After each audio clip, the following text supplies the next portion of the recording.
কোনো বিষয় নয়, কারণ আপনারা বিগত দিনে দেখেছেন এবারকার নির্বাচনে আপনারা দেখতে পাবেন যে মানুষ পদ্মফুলের সঙ্গে রয়েছে, মোদিজির সঙ্গে রয়েছে। বিগত দিনেও ভারতবর্ষের মানুষ সেটা প্রমাণ করেছে। সংখ্যালঘু বলুন, জনজাতি বলুন, সাধারণ জনগণ বলুন, ব্যবসায়ী অংশের মানুষ বলুন, মিডল ক্লাস মানুষ বলুন, গরিব অংশের মানুষ বলুন, কারণ মোদিজি has delivered the goods for the common people. উনি সার্ভিস প্রদান করেছেন জাত পাত ধর্ম বর্ণ নির্বিশেষে সমস্ত জায়গায়। আজকে দক্ষিণ ভারতে বিজেপি ছিল না, দক্ষিণ ভারতে বিজেপি শক্তিশালী হচ্ছে। নর্থ ইস্টার্ন একসময় রিজন, একসময় বিজেপির কোনো নামগন্ধ ছিল না, আজকে নর্থ ইস্টার্ন রিজন বিজেপির শক্তিশালী থাকে। আমাদের ত্রিপুরা রাজ্যে বিজেপি ছিল না, কিন্তু মানুষ বিজেপিকে বিশ্বাস করেছে। 18 সালে 23 সালে আবার কাজের মাধ্যমে আমরা ক্ষমতায় এসেছি। এবার এডিসি পালা, আমরা এডিসি দখল করব এবং 28-এ যে আমরা প্রার্থীরা দিয়েছি ভালো ফলাফলের মাধ্যমে আমরা আগামী দিনে ডাবল ইঞ্জিন সরকার এডিসিতে সেখানে পাঠাবো। মাননীয় রাজ্য সভাপতি রাজীব ভট্টাচার্য মহোদয় বলেছেন যে পঞ্চায়েত থেকে শুরু করে লোকসভা পর্যন্ত আমাদের প্রত্যেক জায়গায় ডাবল ইঞ্জিনের সরকার মোদিজির নেতৃত্বে। এবং আমরা বিশ্বাস করি যে বিগত দিনে মানুষ যে ভুল করেছে 25 বছরের বামফ্রন্টের শাসনের সময় বা তার পরবর্তী সময়, এবার তারা শুধরাবে এবং একটা সময় তাদের এসছে। এবং আমরা তাই 28টা আসনের মধ্যে 28টা আসনেই প্রতিদ্বন্দ্বিতা করার এখানে আমরা সিদ্ধান্ত গ্রহণ করেছি। 15 জিরানিয়া খোলা এবং 16 মান্দাই পুলিনপুর আমাদের দুজন প্রার্থী নমিনেশন দাখিল করবেন। এবং বিগত লোকসভা বিগত বিধানসভার ফলাফলের নিরিখে আমরা আশাবাদী যে এই উপজাতি স্বশাসিত জেলা পরিষদ নির্বাচনে আমাদের প্রার্থীরা বিপুল ভোটে জয়যুক্ত হবে এবং দীর্ঘদিন বাদে আমাদের টিটিএডিসিতে এখানকার মানুষ একটা নতুন স্বাদের, ভিন্ন স্বাদের একটা সরকার আর প্রশাসনকে আমরা উপহার দিতে পারবো ভারতীয় জনতা পার্টির নেতৃত্বে। 17 তারিখ ফলাফল বেরোবে, 12 তারিখ নির্বাচন হবে। আপনাদের মাধ্যমে আমরা প্রতিটা অংশের জনগণকে এডিসি অঞ্চলে বিজেপির পতাকা তলে সামিল হয়ে বিগত দিনের যে মায়াকান্না জনজাতিদের জন্য তার থেকে দূরে সরে এসে প্রকৃত উন্নয়নের জন্য বিজেপিকে শক্তিশালী করার জন্য এবং দলে দলে পদ্মফুল চিহ্নে ভোট দিয়ে আমাদের প্রার্থীদেরকে দিকে দিকে জয়যুক্ত করার জন্য আহ্বান জানাই। যে আমরা স্লোগানে বিশ্বাস করি। তাদের স্লোগান কি? কেউ গ্রেটার ত্রিপুরা ল্যান্ড, কেউ আলাদা ত্রিপুরা ল্যান্ড, কোনো সময় আমরা স্বাধীন ত্রিপুরার কথা বলেছি। আমি আপনাদের মাধ্যমে তাদের এই বিরোধী দল যারা আজকে এডিসিতে ক্ষমতায় আছে বা যারা বিগত দিনে ক্ষমতায় ছিল, আমি তাদের কাছে প্রশ্ন রাখতে চাই যে প্রকৃত জনজাতিদের উন্নয়নের জন্য আপনারা কি কাজ করেছেন? খালি গ্রেটার ত্রিপুরা ল্যান্ড, আলাদা ত্রিপুরা ল্যান্ড, স্বাধীন ত্রিপুরার ডাক দিয়ে এই জনজাতিদের বিকাশ হয় না। জনজাতিদের বিকাশ করতে হলে তাদেরকে উন্নয়নের মাপদণ্ডে আনতে হবে। আমরা যদি দেখি এই অর্থ বছরে 2026-27 অর্থ বছরে হোক, 2025-26 অর্থ বছরে জনজাতি বিকাশের জন্য আলাদা করে আমরা চিন্তা ভাবনা করেছি।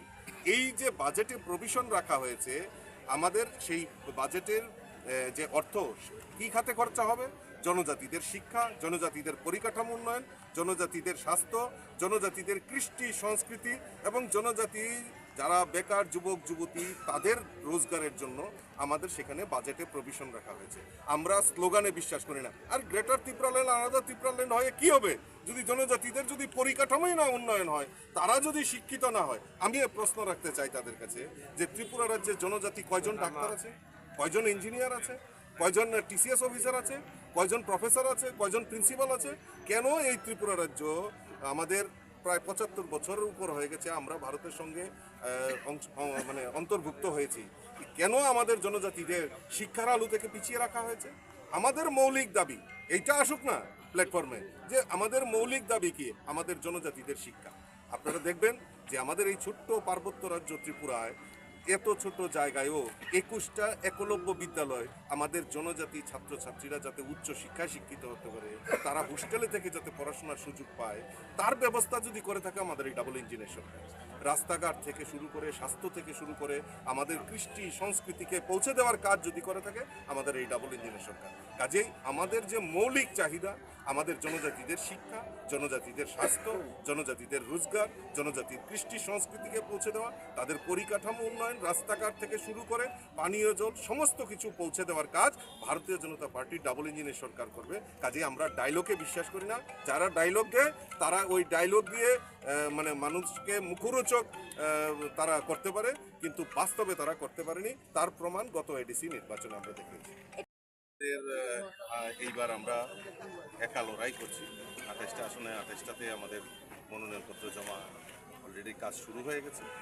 এখন আমরা আমরা জিরানিয়াতে আছি। আমাদের এখানে দুজন ক্যান্ডিডেট রয়েছেন, অভিজিৎ দেববর্মা, রাজেশ দেববর্মা।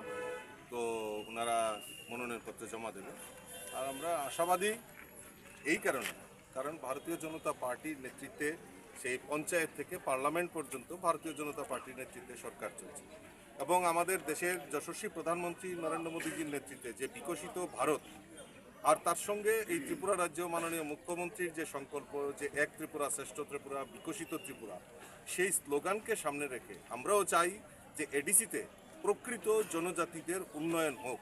আর সেই লক্ষ্যে আমরা আশাবাদী যে মানুষ দুহাত তুলে ভারতীয় জনতা পার্টিকে বিজয়ী করবে, এবং বিগত এডিসি নির্বাচনে যারা ক্ষমতায় ছিল তাদের যে দুর্নীতি, তাদের যে জনজাতিদের যে মায়া কান্না, সেটা এই ত্রিপুরা রাজ্যের জনজাতিরা ভালো করে জানে। কারণ ভারতীয় জনতা পার্টি বিশ্বাস করে যে জনজাতিদের বিকাশের মাধ্যমেই ত্রিপুরা রাজ্যের উন্নয়ন সম্ভব। তাই এডিসিতে আগামী যে নির্বাচন, এই নির্বাচনে আপনাদের মাধ্যমে সমস্ত ভোটাধিকার যারা রয়েছেন, ভোটাধিকার প্রয়োগ করবেন, তাদের কাছে বিনম্রভাবে আপিল রাখবো যে আমাদের এই প্রার্থীদেরকে পদ্মফুল চিহ্নে বিপুল ভোটে জয়যুক্ত করবেন, এবং আগামী দিন জনজাতিদের প্রকৃত বিকাশের জন্য তাদেরকে কাজ করার সুযোগ দেবেন।